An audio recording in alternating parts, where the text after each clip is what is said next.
হেফাজত নেতা মাওলানা মামুনুল হকের বিরুদ্ধে মামলা করেছেন তার কথিত দ্বিতীয় স্ত্রী জান্নাতারা ঝর্ণা। আপনি হুজুর মামুনুল হক সাহেবের সেকেন্ড ওয়াইফ না? আপনাদের কোনো বেবি নেই না? সর্বশেষ কথা, আমি সুষ্ঠু বিচার চাই। আমার সাথে অনেক বড় প্রতারণা ধোঁকা হচ্ছে। কেউ বলতে পারে বা কেউ দেখাইতে পারে, তাহলে আমার যে শাস্তি আছে সেই শাস্তি। ভেজালে ভেজালে দুনিয়াটা একেবারে ভরে গেছে, দুনিয়াটা একেবারে বাদ হয়ে যাচ্ছে। কয়েকটা দিন পর আল্লাহ আমাদের উপর আযাব দিবে। দর্শক, তার কথা না বলে চলেন আপনাদেরকে স্ক্রিনের মাধ্যমে প্রথমে একটা ভিডিও ক্লিপ দেখাই। সত্য মিথ্যা আল্লাহ ভালো জানেন, যেটা আমরা জানি। তবে আমার কথা হচ্ছে, বর্তমানে অধিকাংশ নুরানি কিছু মাদ্রাসা খুলে অধিকাংশ শিক্ষকরা, অধিকাংশ এই প্রতারকরা ছাত্রদেরকে দিয়ে কালেকশন করা বিভিন্ন ভাবে টাকা এনে তারপর সেগুলো তাদের পেটের মধ্যে ভরে। চলেন আপনাদেরকে স্ক্রিনের মাধ্যমে আগে পুরো ভিডিও ক্লিপটা দেখাই, তারপর কিছু কথা বলছি।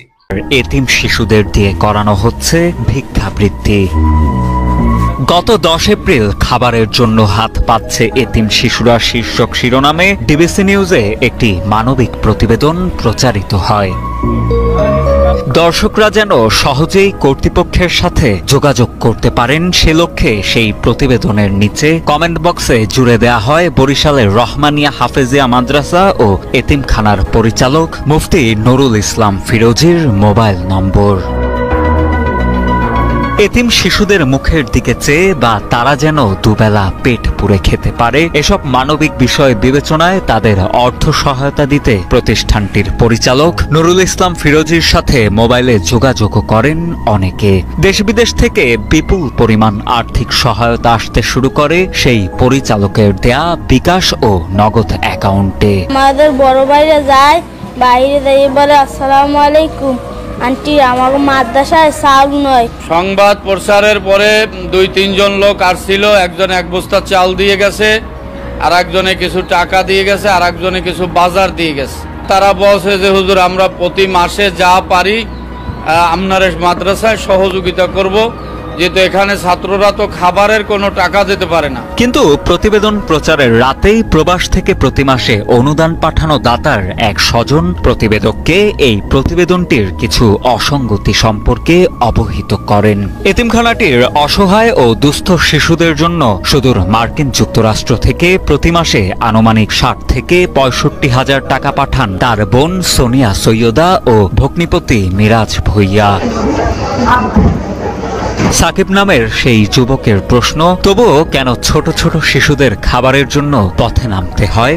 সেই যুবকের অভিযোগ, এতিম শিশুদের ব্যবহার করে অর্থ আত্মসাৎ করছেন পলাশপুরের রহমানিয়া হাফেজিয়া মাদ্রাসা ও এতিমখানার পরিচালক মুফতি নুরুল ইসলাম ফিরোজী। আমার নাম সাকিব, আমি বরিশাল সিনাত চ্যাটার্জি লেনে থাকি।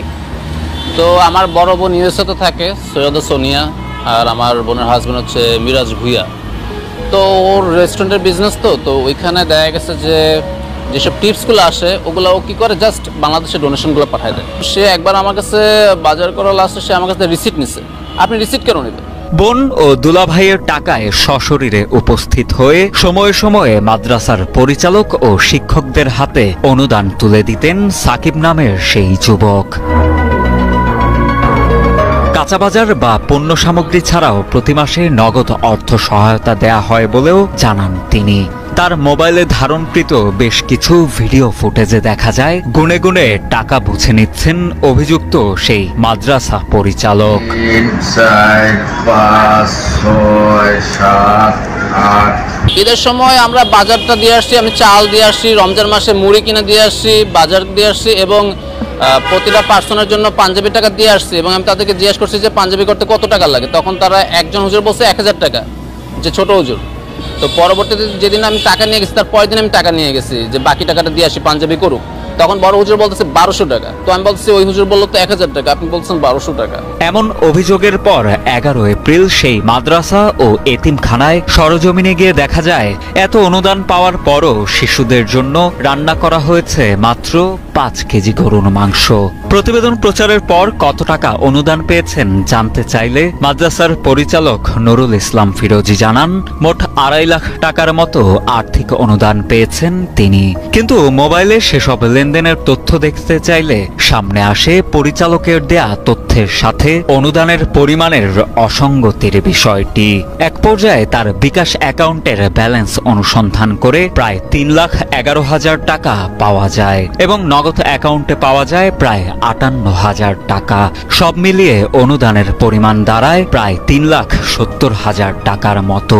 এছাড়াও আরো 20,000 টাকা ইতোমধ্যে তুলে ফেলা হয়েছে বলে জানা যায়। এই যে সংবাদ এই প্রচার হয়েছে, এই যে বিভিন্ন আপনারা মিডিয়া এই যে প্রচার হয়েছে, এই প্রচার হওয়াতে আলহামদুলিল্লাহ আমার কিছু টাকা মাদ্রাসায় আসছে, বিকাশে আসছে, 2 থেকে প্রায় 2.5 লক্ষ টাকা আসছে এখন পর্যন্ত।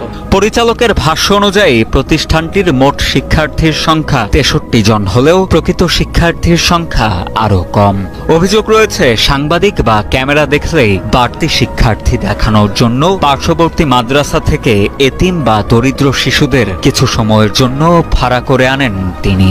আমি এই পর্যন্ত যতজন দেখছি হচ্ছে ওই যে নিচের যে জায়গাটাতে যে বসা থাকে এই কয়েকজনই দেখছি, এর বাইরে আমি কখনো কারো দেখি নাই। তো প্রতিটা সেক্টরে হয়ে আসতেছে। এখন আমার কথা হচ্ছে এটা এতিমদের হক।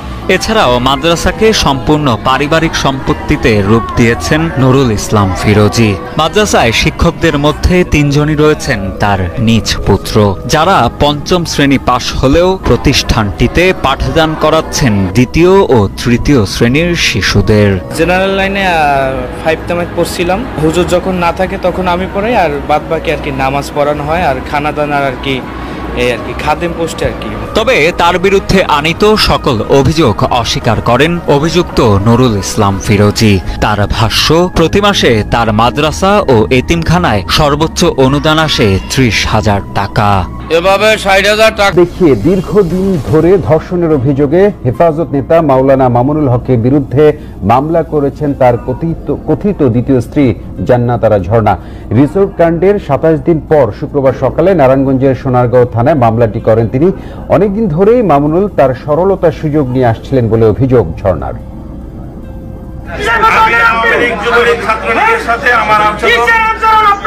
3 এপ্রিল নারায়ণগঞ্জ সোনারগাঁয়ের রয়্যাল রিসোর্টে এক নারী সহ হেফাজত নেতা মাওলানা মামুনুল হককে আটক করে এলাকাবাসী। এ সময় ওই নারীকে নিজের দ্বিতীয় স্ত্রী বলে দাবি করেন মামুনুল হক। পরে মামুনুলের অনুসারীরা রিসোর্টে হামলা করে তাকে নিয়ে যায়।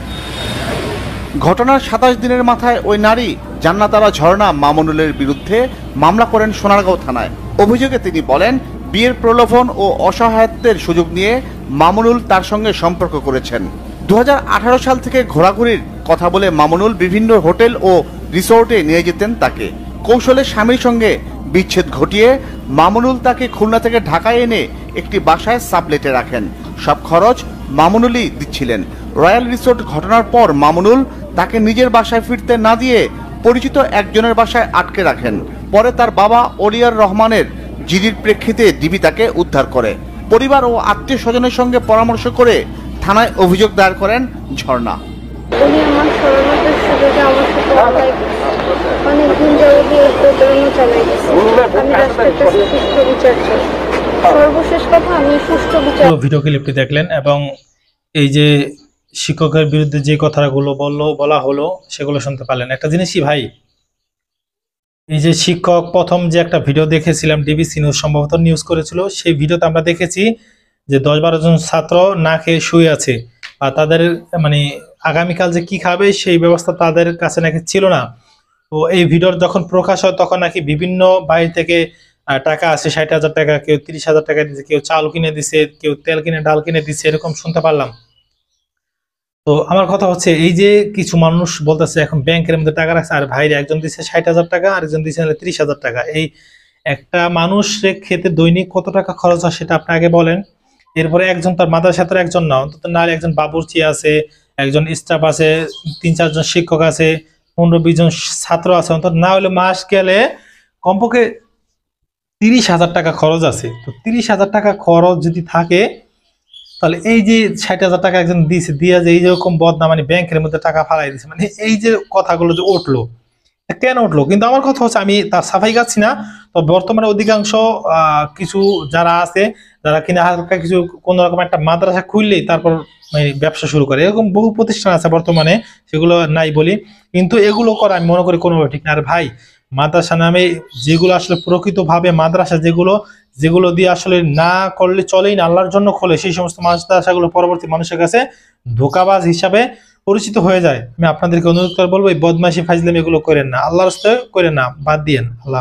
কাজী নজরুল ইসলাম একটা কথা বলেছিলেন, আমি জানি আমার সারা জীবন কাঁদতে হবে, কারণ আমি তোমাকে ভালোবাসার দুঃসাহস করেছিলাম। মজার ব্যাপার কি জানো, আদর কিংবা যত্ন না পেলে পোষা পাখিও পোষ মানে না, অথচ আমি মানুষ। তুমি কোনো দায়িত্বই নিল না, তোমার কোনো যত্ন ছিল না বলেই আমাদের গল্পটা সুন্দর হলো না। গল্প সুন্দর হওয়ার জন্য মানুষকে দায়িত্ব নেওয়াটা খুব জরুরি, কিন্তু তুমি আমার কোনো দায়িত্বই নিলে না। তুমি আমার দায়িত্ব নেওনি বলেই গল্পটা আর আমাদের হলো না। একটা গল্প ভালোবাসার গল্প, একটা ভালো বন্ধুত্বের গল্প, কিংবা সুন্দর একটা সুস্থ সম্পর্কের গল্প। যদি কোনো পক্ষ দায়িত্ব না নেয় তাহলে গল্পটা পরিপূর্ণতা পায় না। এমন বহু সম্পর্ক আমি দেখেছি, এক পাক্ষিক ভালোবাসায় কয়েক বছর কাটানোর পর সেই সম্পর্কটাও মরে গিয়েছে। আমি এমন অনেক সম্পর্কের কথা জানি যেখানে একটা ছেলে কিংবা একটা মেয়ে একটা মানুষের জন্য রাতের পর রাত জেগে কান্না করে গিয়েছে। অপরপক্ষ দায়িত্ববান হয়নি বলে সম্পর্কটার পূর্ণতা আসেনি। সম্পর্কের পূর্ণতাটা আসলে ভাগ্যের ব্যাপার। আমরা চাইলেই ভালোবাসতে পারি, চাইলেই কাউকে পছন্দ করতে পারি, কিন্তু নিজের করে পেতে পারি না। ওই যে এটা ভাগ্যের ব্যাপার। তুমি একজনকে মন দিয়েছো, এটা তোমার ইচ্ছে। সে তোমাকে মন দেবে কিনা সেটা নিতান্তই তার ইচ্ছে। এই ইচ্ছা আর অনিচ্ছার ভিতরেই কারো কারো ভালোবাসা ডুবে কেঁদে মারা যায়। তুমি আমাকে প্রচন্ড পরিমাণ ভালোবাসো, কিন্তু আমি কোনো দায়িত্বই নিলাম না।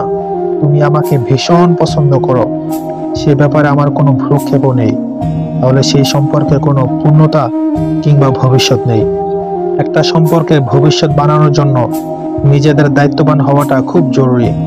এখন সেটা যেই সম্পর্কেই হোক না কেন, তোমার বন্ধু তোমার জন্য অনেক কিছু করলো, কিন্তু তুমি তার দায়িত্বের কোনো মূল্যই দিলে না, দেখবে সেই বন্ধুত্বটাও টিকবে না। দেখবে একটা সুন্দর সংসারে শুধু স্ত্রী খেটে গেল, পরিশ্রম করে গেল, স্বামী তেমন দায়িত্ববান হলো না, সেই সংসার বেশি দিন টিকার সম্ভাবনা নেই।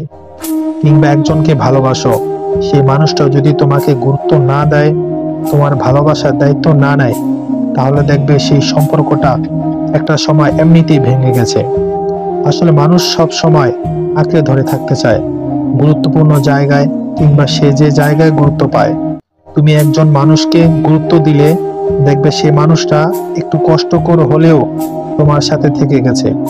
তার বিলাসিতা দরকার নেই, শুধুমাত্র মূল্যায়ন দরকার। তুমি তাকে মূল্যায়ন করো, গুরুত্ব দাও, একটু সময় দাও, তাহলে দেখবে সে অনেক কিছু ছেড়ে শুধুমাত্র তোমার জন্য থেকে গেছে। এই থেকে যাওয়া, পাওয়া না পাওয়া, প্রাপ্তি অপ্রাপ্তি, বন্ধুত্বের সম্পর্ক, সব কিছুর ভিড়ে আমাদের কান্না করতে হয়। কারণ আমরা পাবো না জেনেও ভালোবেসে ফেলি, পাবো না জেনেও মন দিয়ে ফেলি। এমন দেওয়ার অপরাধেই একটা লম্বা সময় ধরে আমাদের কান্নাকাটি করে যেতে হয়। না পাওয়া বন্ধু, না পাওয়া ভালোবাসা, কিংবা অপ্রাপ্তি খাতায় শূন্যতা জুড়ে শুধু আমাদের কান্নাকাটিটাই বিরাজ করে।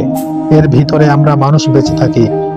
মানুষ আসলে আঁকড়ে ধরা প্রাণী, গুরুত্ব না পেলে এই মানুষও ভালোবাসে না। এই যে তুমি বলো আমি তোমাকে তোমার শরীরের জন্য ভালোবাসি, আমিও তা অস্বীকার করেছি কখনো? শরীর ছাড়া ভালোবাসা যায় নাকি? ভালোবাসার জন্য একটা অবয়ব দরকার হয়। শুধু ঈশ্বরকেই ভালোবাসলে অবয়ব লাগে না।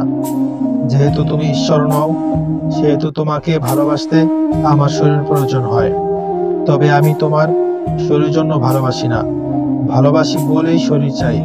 শুধু একটা কোমল দেহ, প্রস্তরিত স্তন, গভীর যোনি, কিংবা একটা সমস্ত শরীর প্রয়োজন হলে তোমাকে কেন লাগবে? এই একই জিনিস আমি একটা বেশ্যার ঘরেই পাই। বেশ্যারও তো তোমার মতো দুটো স্তন আছে, কোমল শরীর আছে, তবে তোমাকেই কেন আমার লাগবে? কেন আমি তোমাকেই চাই, তোমার শরীরকেই চাই? কারণ আমি তোমাকে ভালোবাসি।